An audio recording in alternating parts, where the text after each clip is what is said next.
Bismillahirrahmanirrahim. Alhamdulillahirabbil alamin. Wa sallallahu wasallam ala nabiyyina Muhammadin wa ala alihi wa sahbihi ajma'in. Wa ba'du. Kaum muslimin jamaah sekalian, mari kita melanjutkan belajar ilmu agama terkait bab salat. Kita lanjutkan pembacaan hadis yang diriwayatkan oleh Imam Bukhari dalam sahihnya.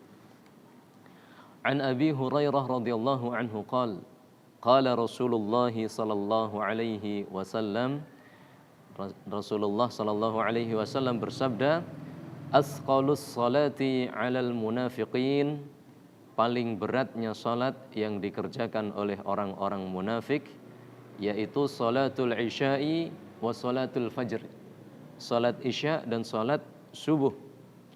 Walau ya'lamuna ma, dan seandainya mereka mengetahui pada apa-apa, artinya pahala, fihima di dalam salat isya dan salat subuh tersebut, la atauhuma walau habwan, niscaya mereka akan mendatanginya walaupun dengan keadaan berjalan mengesat. Walaqad hamamtu, dan niscaya sungguh aku sengaja an amura bis salati fatuqam, aku memerintahkan salat untuk diiqomahi. Summa amura rajulan, kemudian aku perintah kepada seorang laki-laki, fayusalli bin nas, untuk mengimami salat bersama manusia.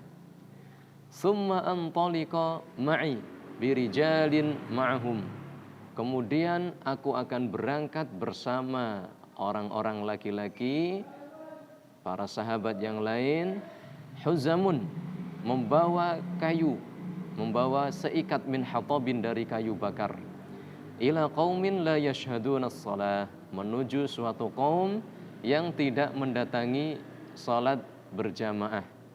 Fa uharriqu alaihim buyutahum binnar, maka aku akan membakar rumah-rumah mereka yang sudah mendengarkan azan namun tidak menghadiri salat berjamaah di masjid.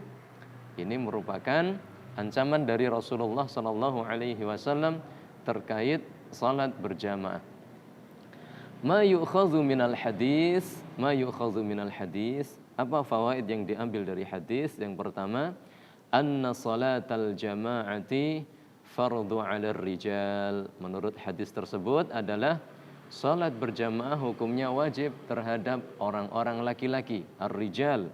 Faman tarakaha fahuwa asam, maka barang siapa yang meninggalkannya tanpa uzur syar'i, fahuwa asamun, maka dia tergolong orang yang berdosa tentunya, karena ada ancaman di sana. Barang siapa yang meninggalkan salat berjamaah di masjid, maka Rasulullah sallallahu alaihi wasallam berniat ingin membakar rumah-rumah bersama para sahabatnya. Beliau memerintahkan seorang laki-laki untuk menggantikan beliau jadi imam sallallahu alaihi wasallam. Nomor 2, fadlu salatil isya'i wal fajr, keutamaan salat isya dan salat subuh. Sebagaimana yang Rasulullah sallallahu alaihi wasallam jelaskan, karena dua salat ini sangat berat dikerjakan oleh orang-orang munafik, dan seandainya mereka mengerti betapa besar pahalanya, pasti mereka akan mendatanginya walaupun berjalan dengan ngesot jamaah. Ngesot adalah berjalan keadaan tidak normal tentunya, artinya berusaha bagaimana bisa mendatangi salat isya dan salat subuh berjamaah, yaitu pahalanya seperti ibadah semalam penuh. Nomor 3, anna man qasada bi ibadatihi ar-riya fahuwa munafik, bahwa sesungguhnya siapapun yang meniatkan ibadahnya untuk riya, untuk pamer, maka ini adalah sifat-sifat atau karakter kemunafikan. Oleh karenanya kaum muslimin sekalian, mari kita senantiasa memurnikan niat kita di dalam setiap amal, sehingga tidak ada unsur-unsur riya atau sum'ah dan lain sebagaimana orang munafik kerjakan di zaman Rasulullah sallallahu alaihi wasallam. Mereka ibadah hanya mengerjakan ingin dilihat saja, tujuan utama.